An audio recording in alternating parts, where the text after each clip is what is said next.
Liverpool reportedly make a £40 million take it or leave it offer to Crystal Palace for Marc Guehi. Manchester United this afternoon, via the Italian press, linked to one of the most exciting talents to emerge through the Club World Cup. And Arsenal, hot on the pursuit of Eze and Victor Gyokeres. A done deal is reported as close. And this definitely, well, you would think would make Arsenal fans feel a hell of a lot better over the next coming days. We're going to delve into these stories. We're taking your calls on the Football Terrace this afternoon. Hit the like and share button. Make sure you've got the bell notifications turned on as well. This is the Done Deal Show. Let's do it.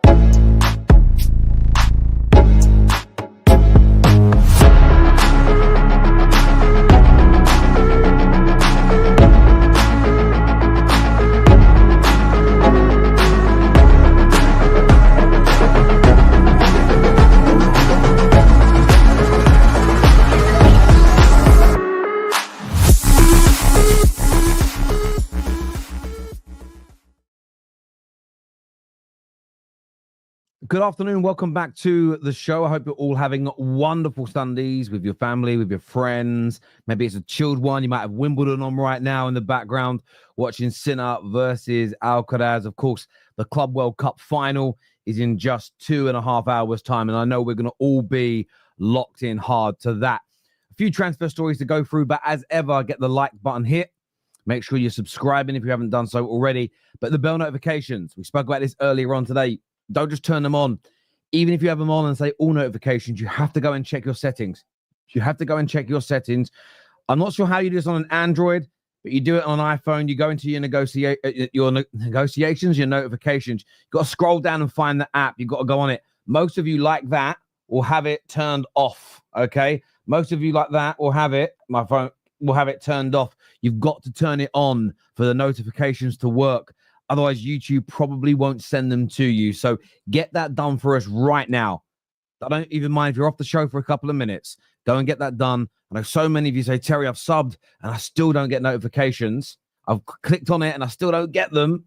That is the best way. Alongside that, join our transfer group chat on Telegram, where we post the links to all of our shows each and every time that we go live. If you do those two things, you shouldn't miss any of our content, which I know many of you care about. I'm actually going to post in there now that we are live. So that way, if you're in, by the way, if you do both, you'll never miss any of our streams. Hope everybody's well, though, and hope everybody is good. I want to start off with Liverpool again today, because I saw a very interesting story this afternoon, and I'm going to read it to you now. This has come from a number of different sources, but Alan Nickton, who has a massive Patreon following here, has stated that Liverpool have made a take it or leave it £40 million offer to Crystal Palace for Marc Guehi. He says Palace are not interested in swaps, despite Benduk and others being potentially available, and they need the cash to land replacements. And I think this is something around this deal that's very interesting. They really do need to raise some money, Palace. They're no longer in the Europa League, which means less money from UEFA. They are losing a number of players, and they want to go into Europe and give it a bang. They want to try and progress the team for Glasner with what, you know, it's such a fantastic 18 months or so at Crystal Palace. They don't just want to say, I know they're going to raise money for the sale of Eze. If they sell Wharton, it'll be big money. But of course, buying new players, the prices are going to go up, and they do need to raise these funds. But Liverpool, we know, are absolute demons. I say, and I mean that in the nicest possible way imaginable. They are demons. They are powerhouses when it comes to the negotiations. They are stone cold for all the emotion and and almost the brutally beautiful tributes and love they've shown towards the Jota situation. They are the complete opposite when it comes to business. They are surgical, but they are apex predators in the negotiation rooms. And I can imagine them doing this. This, of course, making Guehi a little frustrated if things aren't progressing, because Liverpool is who he wants. He wants to become a Liverpool player. He wants to move to Anfield. He wants to help them defend their league title. He sees an opportunity with Konate seemingly leaving in a year to become a mainstay at the back at the current best team in England, one of the best teams in Europe, and a club with such historical grounding as well. So listen, I'm always impressed by and large with how Liverpool operate in terms of, I don't always like all their signings. I don't always think they've spent enough money for their fans. I've always been very honest about that. But how they negotiate, how they structure their deals, how they bring them all together, they simply are the very, very best in England out of the top teams. The likes of Brighton and Brentford and Bournemouth are amazing negotiators. They have very hard teams to deal with. But Liverpool, for me, are just the creme de la creme, absolute creme de la creme. When it comes to that, I really do mean it. So, what does this say here? This is from a Liverpool fan who says, "I'm not ashamed to admit Liverpool fans singing 'You'll Never Walk Alone' when the Preston player bringing a wreath towards Liverpool's end brought a tear to my eye." Yeah, look, I didn't watch the game. I had some stuff to do with my kids, and I don't know why, I felt like I couldn't bring myself to watch this one game. I almost didn't want to. I've seen some of the clips, and yeah, it was a thing of beauty, and there'll be a lot of that for Liverpool. There's no doubt about it, and it was an amazing tribute, and you could see it in the Preston players' faces, you know, how much it meant to them as well, because they may not have even known him, but it's still a colleague in that way, and it means something to them. So yeah, I absolutely get that. I really, really do. And it's something that I think Liverpool fans, should be proud of the way they've handled this horrendously bad situation. My mic's a bit low, is it? Okay. There's not much I can do to get it any higher, if I'm being honest. Let's have a little look. Maybe that's a little bit better there. But let me know. If you can't hear, let me know. But look, Liverpool making this approach. I've got a feeling Guehi will become a Liverpool player. I don't see them missing out personally. What do you think? Your opinions are actually worth a lot more than mine. They're more important to this channel, to me, than mine are. So I'd love to get your thoughts and your opinions on that. Let's have a look at some more of these comments here. Okay. Talking about this, really. Not many of you really commenting on the Guehi situation, but there we go. You speak French as well. Okay, that's nothing to do with what we're talking about here. Guehi is definitely leaving, is what Twisted Bubba said. Yeah, I believe he's going to leave. For me, it's more about where he goes, and I think he'll end up at Liverpool. It's my personal opinion, and it's how they operate. But Liverpool, the reason they're able to behave this way, the reason they're able to operate in this manner and land their targets, because I've always felt if Liverpool spent more money, they'd assign more players. It's not been a case of this idea they don't have Paul. I don't ever think has been the case. I think it's been sometimes an unwillingness to spend certain amounts of money, but it isn't the pool. And they can nearly always negotiate a really good deal in their favor. There's no doubt. And Michael here says, good morning, Terry, from Alberta, Canada. Good morning to you too. Well, it's the evening almost for us. It's nearly 20 to 6 in the evening, but good morning to you on the other side of the world. And Maz here says, Palace want 50 million. Yes. And this is what I love about this, right? So Liverpool are going to get praise for a club wanting 50 million and then making a 40 million pound offer and digging their heels in. When certain other clubs behave this way, we're laughed at. The reason why Liverpool, though, will end up paying nearer to the 50 million than they want to, but they'll negotiate terms and structures that still suit them, and they will still get an offer that's better than what Crystal Palace are currently offering right now or demanding right now. But they get that because that's how they operate on a consistent basis, and it becomes almost muscle memory. They fatigue a lot of teams in these negotiations. And again, I'm a fervent believer that behavior at board level, that behavior at management level, at director level, will manifest itself in the way players operate in the training ground and on the pitch on match days. Because if you're relentless, if you're meticulous, if you're professional in multiple areas or every area of your organization, the end results often look and appear to be very, very good indeed. This here says, hit the like button, people. That is from Luke Skywalker. Thank you very much indeed. Am I watching the Wimbledon final? It's on. It's on now as we speak right now. So I do have that on. I am looking at that right about now. Terry, I enjoy your content a lot, and I appreciate how you analyze football. I hope to come on your channel one day. Hashtag Highbury End. Listen, always welcome, Chris. We do a lot more phone-ins now. We've kind of broken the channels up a little bit. So a lot more of my opinion pieces are now going to be on my own channel, which is just named Terry Flewers, where the Football Terrace is going to be more live streams, fan phone-ins, podcasts, that type of thing. So it's a good opportunity to kind of like separate those two bits of content. So we kind of went away for a few years from doing call-ins, where again, we were the first YouTube fan channel to ever do call-ins, and we're going back to kind of our origins with that. So yes, it'd be great to get you on.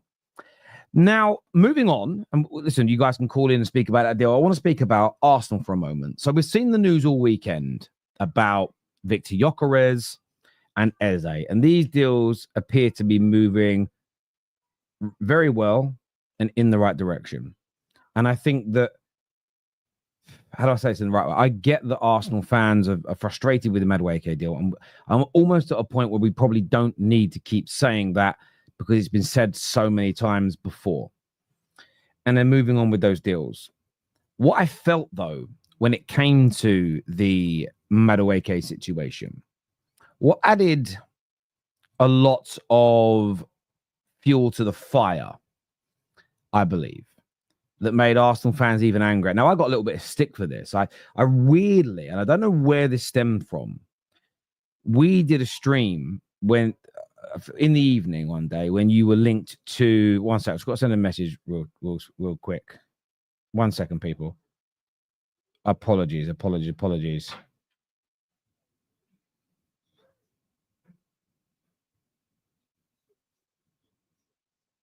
sec. So we did a stream. I think it was like late, might have been late evening, or maybe in the nighttime, when Arsenal first got credibly linked to Noni Madueke.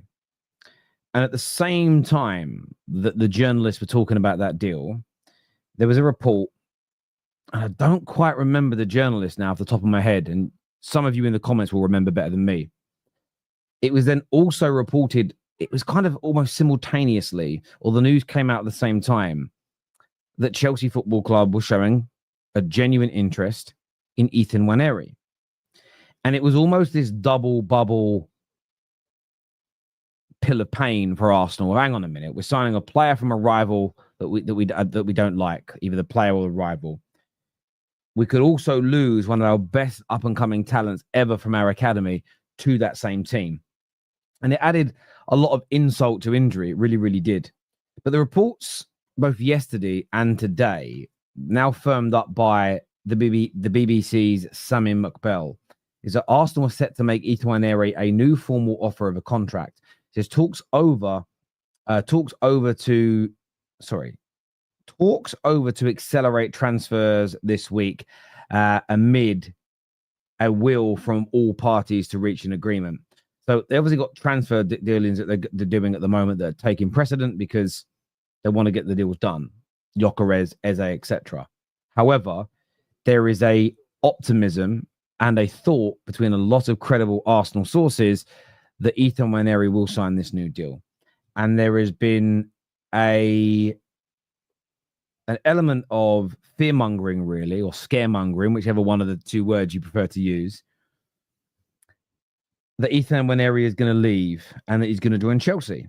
And of course, there is always the possibility, there is always the potential for that to happen. Of course there is, because you can't, you very rarely in football can you never say never. You know, you never say never in football is what a lot of people say.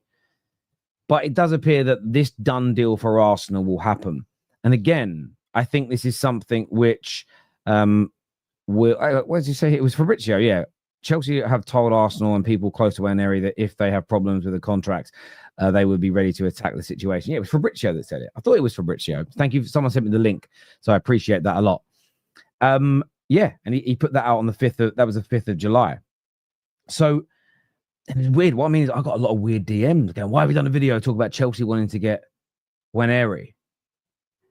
And it was weird. Like people in my comment sections were And in my DMs were saying, why are you making this up? Where have you got this news from? And I was sitting there and I was like, this tweet from Fabrizio has had about 45,000 likes. It's had like 9,000 retweets. What do you mean? Where did I get this from? And make it? It was on the. Listen. All YouTubers will get people in their DMs attacking them for talking about certain things. This was the maddest one to me because I couldn't understand it on every level. I was sitting there thinking, do people actually think I've made this story up? It wasn't even a story from a poor source. I mean, it's Fabrizio Romano that said that there was going to be an attempt from Chelsea for Nwaneri if the situation around his contract stalled or hit problems. Since then, the majority of the stories have been relatively relatively positive. Terry, when are you going to stop twerking for Arsenal? The Madueke deal is bad. Yeah, and I criticized it. And I know that you know that because the same person in the comments whose name isn't going to get put up on the screen. What I've decided to do, I'm going to spend less time talking to trolls now than I used to. However, when I do talk to them, I'm not going to put their comments up on the screen. I'm not going to give them the airtime they want. You commented, my friend, on the video where I criticized it, not praising me for criticizing it, but ripping into it. So you watched the video where I criticized it. Now you're telling me that I'm praising it. That is what you call a liar, my old friend. But there we go. We're not going to mention your name because I think mentioning your usernames is what gives you fuel. So there we go. Crack on, mate. Crack on, and thanks for watching. Thank you for helping pay my bills. You little melt. This is 100% a summer with the most rumors. Come on, most rumors and the least amount of action on the transfer market. Yes and no. I think that it's going to end up being one of the biggest transfer markets ever. The problem that you've got is that we're all very selfish. We are all very selfish in the sense of, and I want to make sure I say this in the right way. I collect my words properly here. We're selfish because we have this very insular view that the transfer window revolves around our clubs. I want to Google this question for a moment. How many professional teams are in the top 12 leagues in Europe? Let's have a little look at the number here. So there is around 226 teams in the top 12 leagues in Europe. That includes Belgium, the Netherlands, Portugal, Turkey, Scotland, Austria, because these clubs are involved with whether we're either buying our players or we buy players from them in the Premier League. So you have circa 226 clubs all fighting for players at the same time, all wanting to buy your players, wanting to loan your players, all buying from each other and maybe your club. So this idea that there isn't going to be a lot of rumors is crazy. And the busier the summer, one, the more rumors that will exist. And secondly, you also end up in a situation whereby deals get slowed down. There becomes a bit of a bottleneck in many ways. And you're seeing that I think you're seeing that in abundance this year. You're seeing that this season so much because there is this. You look at Arsenal and the striker situation, just as an isolated example. Arsenal were talking to two strikers that wanted them as a priority. Other clubs wanted Šeško. Other clubs wanted Gyokeres. Both were made to wait before Arsenal decided what to do. Arsenal decided what to do 7 to 8 days ago and are still in negotiations. Haven't got a formal, complete agreement, which means Šeško is still waiting on Arsenal because there is still the possibility. There is still the possibility that Arsenal could. It's minute, but there is still a possibility that Arsenal don't get Gyokeres. And it appears that Šeško is waiting. And his team they'll have started talking to other clubs and starting to get their ducks in a row, but they're waiting.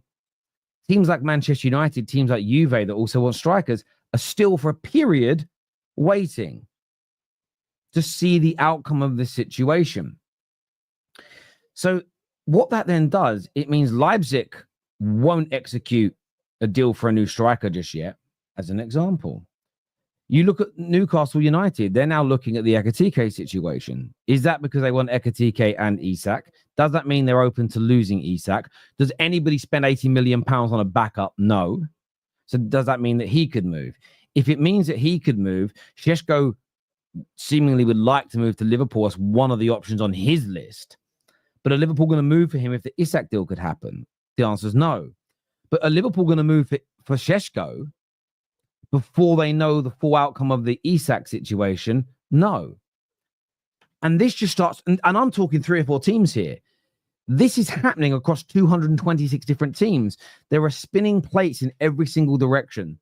So the one thing we have a really bad habit of doing as football fans is thinking about the transfer market purely and simply from our perspective. I'm an Arsenal fan. I'm a Man United fan. I'm a Tottenham fan. I'm a Chelsea fan. Why are we not doing X, Y, and Z? Why can't we just get these deals done? For multiple reasons. Real Sociedad didn't want the Zubimendi deal done to a particular date because of tax implications for them. So that slowed that situation down, which meant they didn't move on to their new target until after that date. The club they were buying from, I don't even know who that's going to be. They know they're going to sell someone to Sociedad, but they need to wait before they start buying their replacements because everyone's got to balance their books.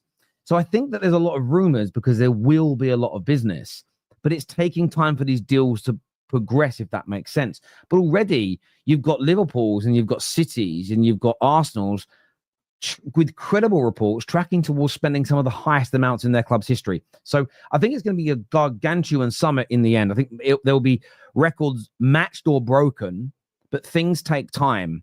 And what's been pushed so much this summer is speed of execution demonstrates the ambition of a football club. There is some truth to that.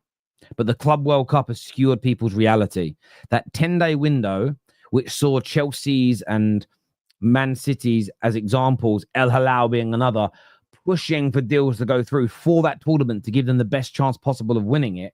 And for Chelsea, imagine they didn't have Delap and especially João Pedro. Would they be in the final today? No, so there was a reason. And there was 100 million reasons for them to push for those deals sooner, maybe slightly overpaying, giving an agent a bit extra money here and there because of the financial prizes that Chelsea have now gone and got. They're in the final. They're going to get about £90 million out of this tournament, which is 40 million up from the 50 they were set for.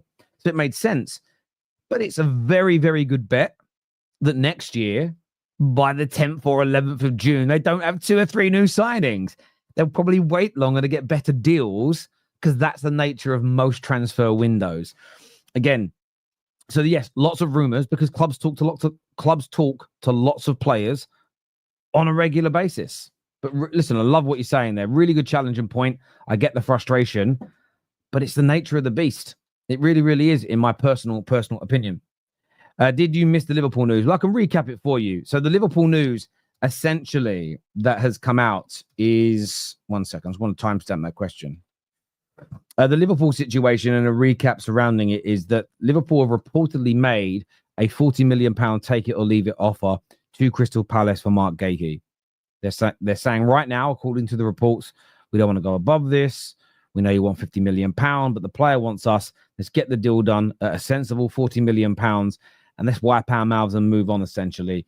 That is the story that is being relayed at this particular moment in time. The other story that we've spoken about is Ethan Nwaneri and his new Arsenal deal being very, very close. And again, you look at this summer overall, Miles Lewis-Skelly new deal, Nwaneri new deal. By the end of it, you're probably going to have Gyokeres, Eze, Zubimendi, a brand new centre-back in Marc Guehi, decent backup goalkeeper in a very good backup goalkeeper, but a decent goalkeeper in Kepa. And then also a very, very good central midfielder in Norgard. I think it's a really good piece of business at around 10 million. There's Noni Madueke that I don't think is particularly great, but I look at those 9 things and I'm like, it's a pretty good summer. In my opinion, that's a pretty good summer. I don't know about you, but that seems like a pretty good summer to me. Maybe I see it as a good summer because my club's, I'm starving, I'm thirsty, I'm parched, bruv. I'm parched. And maybe I'm looking at Arsenal and thinking that sounds quite good. But that's just me. So, yes, Arsenal there moving things on. We are going to speak to Man United in a moment because there's a player we're linked to that I'm quite excited about. Not just for me, but also my brother Staffy, because I know he'd love this deal. Thank you, Luke, for encouraging everybody to get the like button hit. And now there are more of you watching than earlier on. Remember, get the like buttons hit. Yes, that's very, very important for us indeed. And subscribing. But the bell notification button, give that a click, yes. Set it to all notifications. But then go into your settings on your app. You have to do that you don't go into YouTube to do this. You have to go onto your settings on iPhone, as I'll show you here, because I had it up on mine. You go into your notification settings.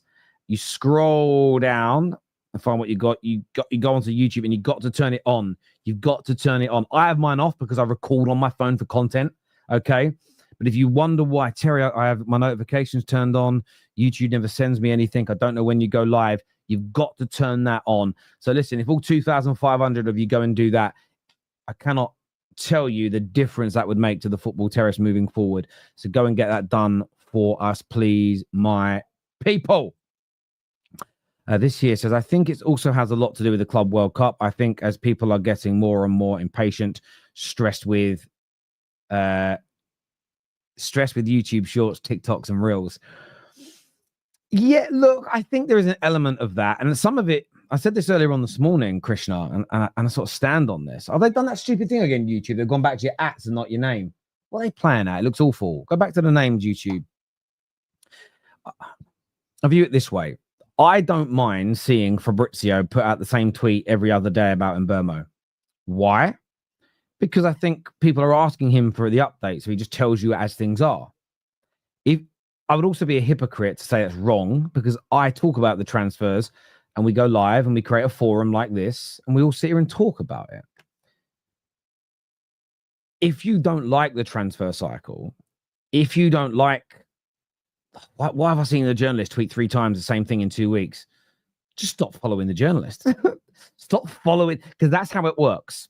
And, you know, like yesterday, I went to British Summertime Festival where it's on grass. It's a bit dusty because it was hot, right? Warm day, got to queue up for drinks, got to queue up for the toilet. Very crowded when you leave, very crowded when you're trying to watch Stevie Wonder. All those things are true. If I go to that but moan that, oh, bloody hell, it's on grass. Bloody hell, it's dusty. Bloody hell, I've got a queue. This is crap because of this. It's crap because there's too many people. What am I doing there? You know what a festival is, right? You can't go to a festival and moan about festival things. You just can't. This is how the transfer window is with the transfer journalists and the way it's sort of done on socials. If you don't like it, and this is the best thing you can do. If you mute these journalists, mute the Twitter accounts that post these things, and unfollow them, do you know what happens? You don't see any of it. The weirdest bit for me is to partake in it, but moan about how it operates. I find that such a weird thing to do. You know what I mean? It's like working at a butcher's and then you know what a butcher's is. You join, you start, and you're like, oh, it's terrible that you kill animals. Why would you even apply for a job at a butcher's? That makes sense. That makes sense to me. I just enjoy the ride. I love the ups and downs. I love the waiting as well. I love the waiting. Is something going to tick over? I've got like my tweet deck up and it has all the Twitter accounts I follow. And like sometimes it refreshes, like, oh, what's coming? And I love it. I love the excitement of it. And some people don't, and that's fair. But the weirdest thing to do is make content about content that you don't like. On a consistent basis. I watched the guy the other day just do like an hour stream. And he was just moaning and moaning about all the things he hates about football YouTube. And I just thought, then why are you watching him? Like, for instance, when I do fan channel review, sorry, you review other people's content because I enjoy it. I don't agree with it, but I enjoy it. There's a fundamental difference. How can someone not enjoy my content but watch it all the time? That makes sense. How can you watch me all the time but not enjoy it? I don't say you've got to agree with me, but can you not see the distinction? Can you not see the difference? I hate how Terry makes content.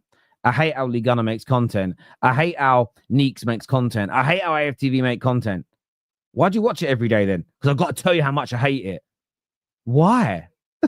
What's the point? The real reason you're probably doing it is because you have this weird hope that you can make everybody else stop watching it by making everybody go, oh, you're right. I never noticed that Terry puts his face on a thumbnail and looks shocked.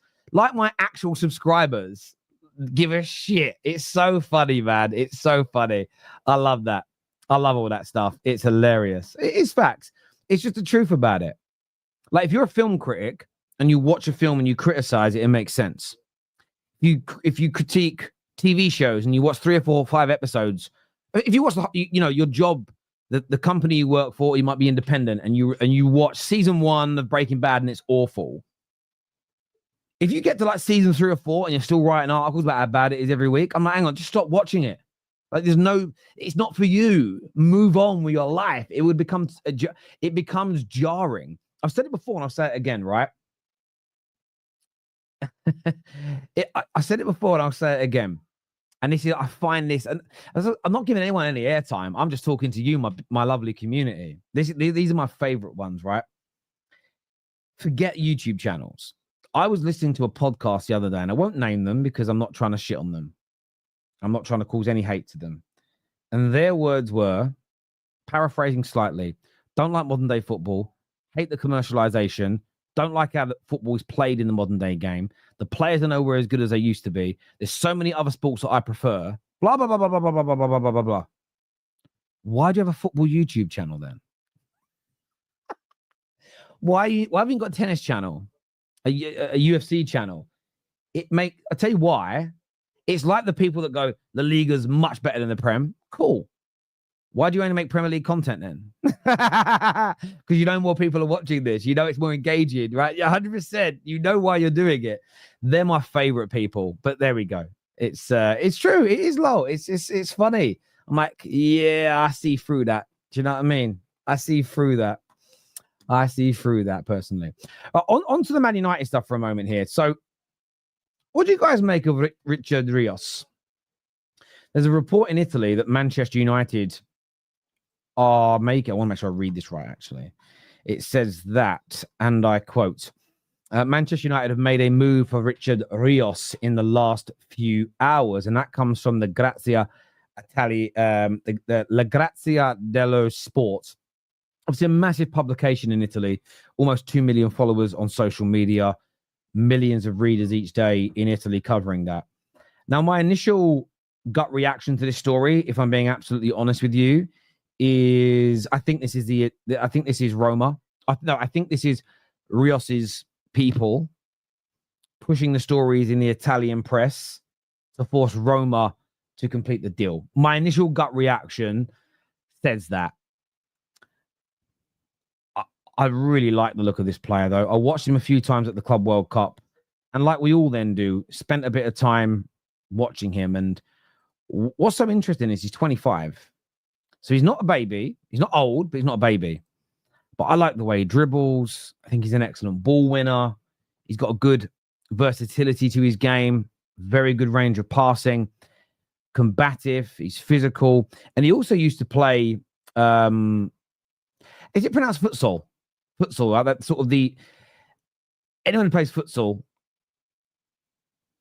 the skills they have are amazing. And you watch him play, he's got really good tight ball control, good strike of the ball, very talented. The more I watch and the more I read, the more excited I get about the idea of this man.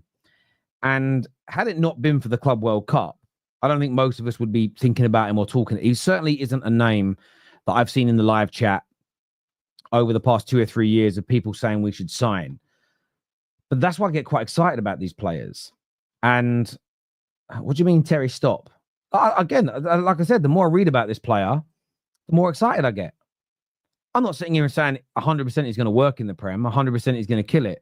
But you're talking about a fee of around £25 million is being quoted for a player like that.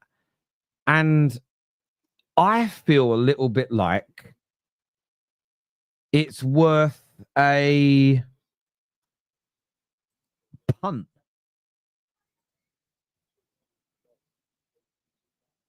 I feel like it's worth a punt.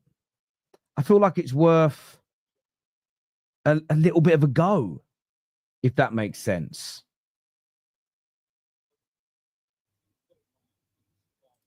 You know, I just look at it and think to myself, yeah, Terry, stop. All right, so I'll stop talking about things. I don't know. The more I read, the more compilations I watch, the more scouting reports I study. I've only watched him on a couple of occasions, and I like him. And what am I reading then? I was just someone put a comment in saying there's been an update on Gyokeres from the hand of Arsenal, and I just went to check it out. It's just a retweet of Arsenal are in advanced talks for Gyokeres. So that looks like it could happen at some point soon with him retweeting that. Good guy, that gentleman as well. I've had a few private conversations, just like text, so conversations. Very nice and polite guy. Seemingly knows his stuff, getting a lot of credibility this year in terms of big accounts sharing his news and newspapers and things like that. So yeah, from my point of view, when it comes to Ríos, I won't sit here and pretend to be an expert. I won't lie and say I've watched him 100 times. But what I have seen, I've really liked. What I have read, and when you say read, I mean, it's not hard to find scouting reports. All you've got to do is search Richard Ríos scouting report. And then what I try to do when I search these things, what I like to look at is, so there's one here that I read on breaking the lines, because this was written in October 2024. It's a really good read. Okay. So I always advocate for this. If you're going to read a player report, try not to read one that's emerged during the Club World Cup, because it can often be shrouded with a little bit of bias or cup bias. What's really intriguing to look at is what's said. You know, what's really intriguing is to look at what's being said about him nearly a year ago now, and how that computes with what you've seen. That's typically how I try to do it, because all of us, especially YouTubers, we're the worst. We all like to think, oh, I've got the best ball knowledge in the world. We've all got some really good takes and some bad takes. We've all sort of fan scouted some players and got it right, and fan scouted some players and got it absolutely wrong. But what this says here about him, and it was titled Richard Ríos, a Colombian star on the rise. And it was a really, really good breakdown of him as an individual. Plus, you know, I've watched some compilations. I've used Y-Scout to look at his passing and his skills, his dribbles. And what I tried to focus on was him in tight spaces, because the Premier League, there's a lot of you press so regularly. You're often in confined spaces with the ball. And he appears to be very, very good at that. And his sort of experience in futsal for me was also something I thought, well, that could pay some dividends here. I really like the look of him. And I think just a little gut feeling, and maybe in a couple of years' time we come back to this and it's wrong. But I've just got this little gut feeling right now that he could be one of these players who has sort of slipped through the European radar, got to his mid-20s, and only now people have gone, bloody hell, there's a really, really talented player here who could deliver at the highest level. You know, this is someone now, 23 caps he's got for Colombia. I think he's played 170 games in his career overall. So he didn't even break through until the last couple of years. That's the thing that's really the biggest standpoint. It wasn't until 2023 that he started playing regularly.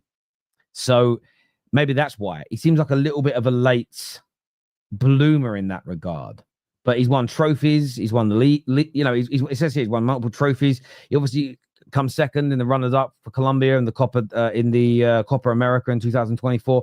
There's just a player in here, and I don't know. I kept on seeing people talk about him, and I thought, oh, is it just tournament hype? But I get what people are seeing. There's a real player in there, and I think at the price that's being quoted, I sort of think Manchester United would be silly not to. I still think he'll go Roma. Like my gut feeling is I think he'll end up going Roma. I said that at the start of talking. But I've got this feeling he's going to go to Roma. And it may not be Manchester United, but I feel like in a year's time, I feel like in 18 months' time, we could be looking at a player that everybody is thorning after. And suddenly you've got to pay 50, 60, 70 million. You know, he's only about 6 to 7 months older than Enzo Fernandez. And it was only in 2022 that Enzo Fernandez was discovered, so around 3 years ago.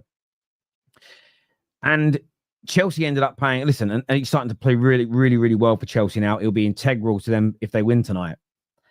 But you think about Benfica and the fact they found him and took that risk. I feel like that could be the same with Rios, although he's a little bit older when that sort of European discovery has happened. And I think Roma are going to end up getting a good player here who also makes them a lot of money in 18 months to 2 years' time when he moves on to another club. I just think he's really, really talented indeed. And I like the look of the geezer. But look, I'd love to get your thoughts. Yeah, I know he's 25. Yeah, it's about 7 months older than Enzo Fernandez. That's right. Enzo Fernandez is 24. If you're 24 and you're born in January, and the other guy is 25 and he's born in June, it's about 7 months difference in age, bruv. I think that's how it works. Terry, Rodrygo has rejected Liverpool. Where have you read that news from? I'm not saying you're wrong, but you need to remind us, or not remind us, tell us, because you can't remind us of something that we didn't know.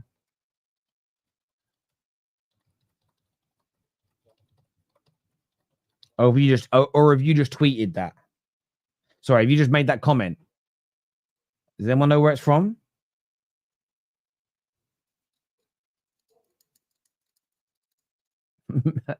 Maple syrup with this waffle. So you don't like Richard Ríos. What do you think's wrong with him? What I'd love for you to do, bro, and you don't need to like him, but I'd love you to break down what you don't like about him. That'd be class, my friend. He rejected us ages ago when he was in Brazil. Ah, okay. So this is just right. Okay. I get you. I kind of get you. I sort of get you. What's this other DM I've just been sent? I've been sent a DM. What's this about?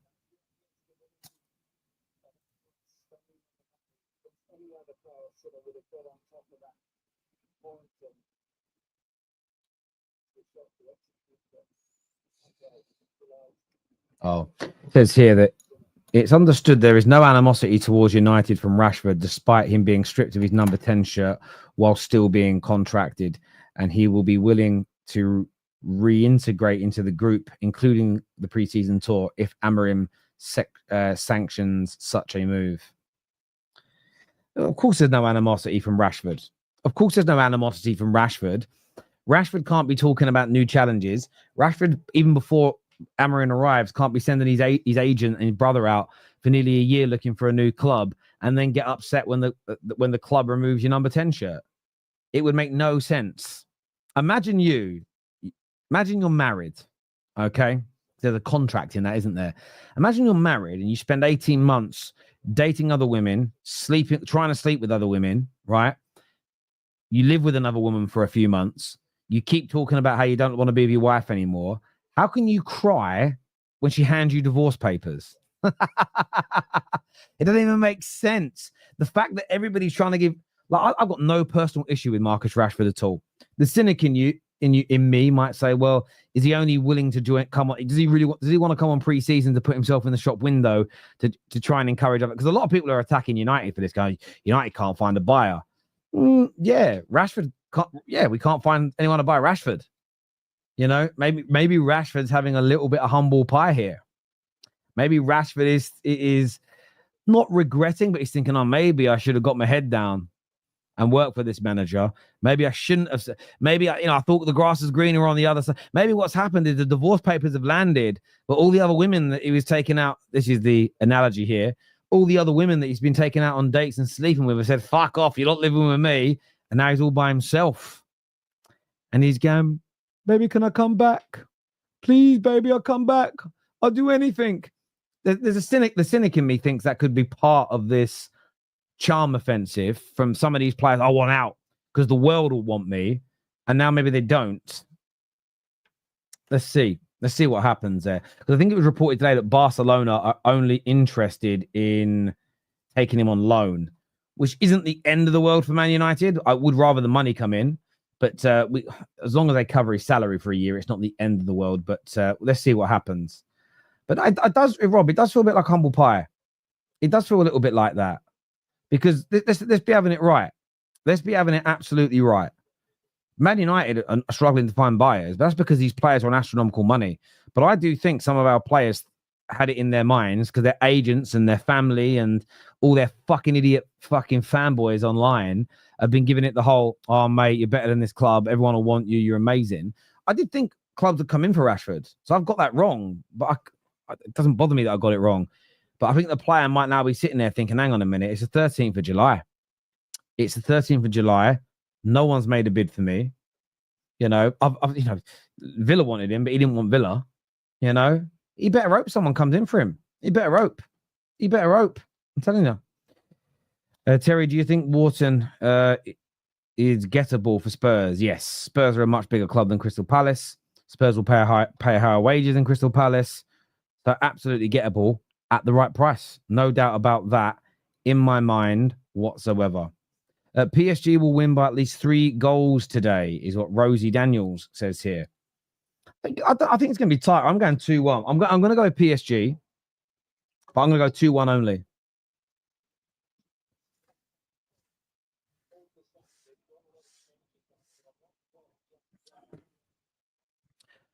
Yeah, let's see what happens. David here says they're waiting for him to get cheaper, maybe. They know we need to sell. This is also it. And it's obvious, a lot of people say, why have we told people that we need to sell? Well, it was obvious we needed to sell because our trading accounts are public property, so you can't hide it.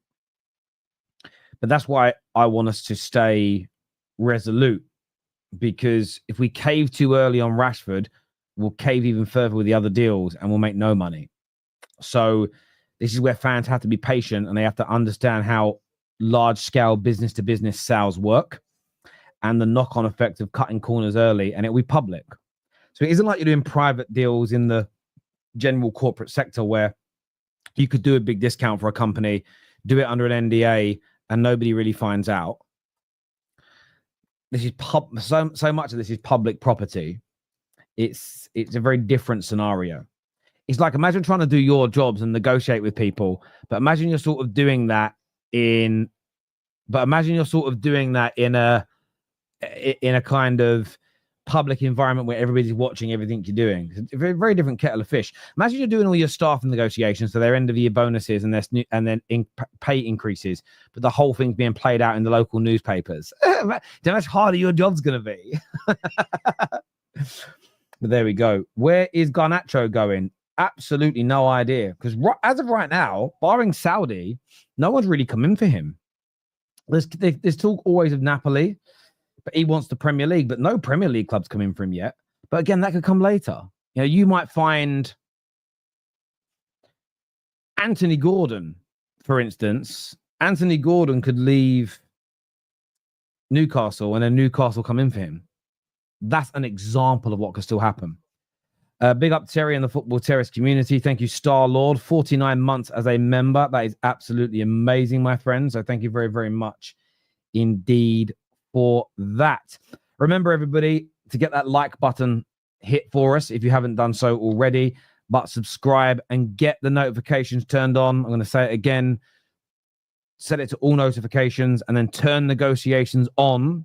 Turn notifications on in your settings on your iPhone, on your Android phone, so you know when we go live. Very, very important indeed that we do that and get that done. Let's have a little look here. Just making a little timestamp because I didn't timestamp the Rashford part. But yeah, listen, I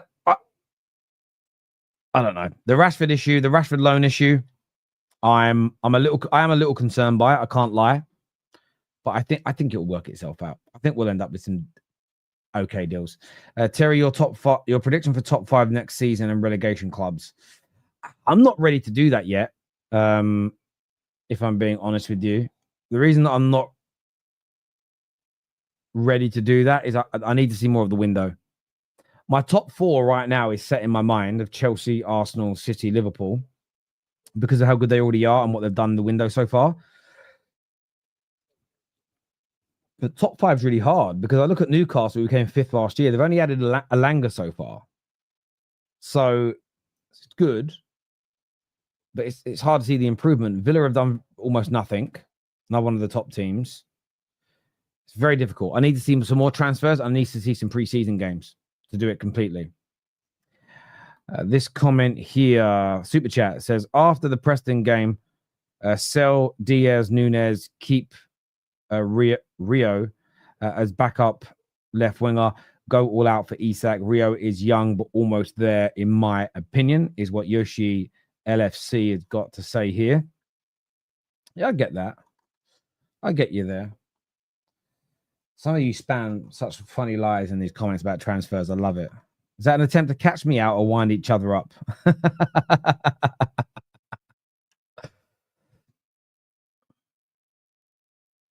What is this update about Rashford? Where is it? Where's it gone?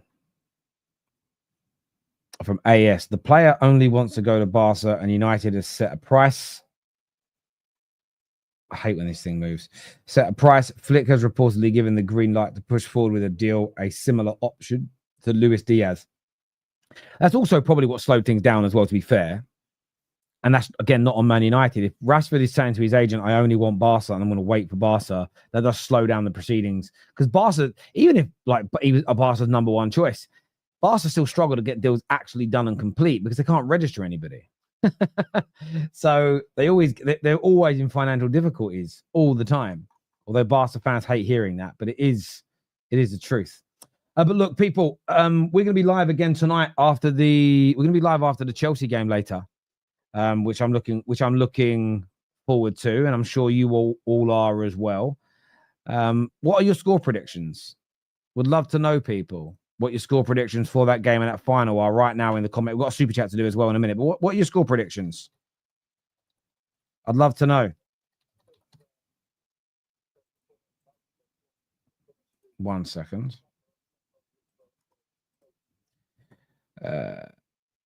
What are these comments saying now? United fans talk down their own players so much nobody wants to sign them. There's an element of truth to that, but of course, clubs don't just listen to fan opinion, but there is an element of truth to it in the sense of like, I think there's an element of truth to what you're saying. An element of truth, not the complete truth, but an element of truth to that. Where sometimes we've got to kind of support the narrative a little bit, maybe a little bit better than we actually do, if that makes sense. But I see a prediction coming out. Quite a few big results of PSG. A lot of people think PSG are going to smash Chelsea tonight. It'd be interesting to see what actually happens. Newcastle United are interested in signing Ollie Watkins this summer. Finance expert Stefan Borson claims the Magpies would have to pay 50 million to sign them. Yeah, he'd be a good signing. That'd be a number 9 that I think would mean they're keeping Isak. That'd be the both of them working together. But that'd be a really good bit of business for Newcastle. It would be. Listen, I want to thank everyone who's tuned into the show. This is going to redirect you to our match reaction. So we'll see you in about 3.5 hours time after that final. Until next time, my wonderful people, take care. Goodbye. God bless. And I'll see you all again soon. Peace.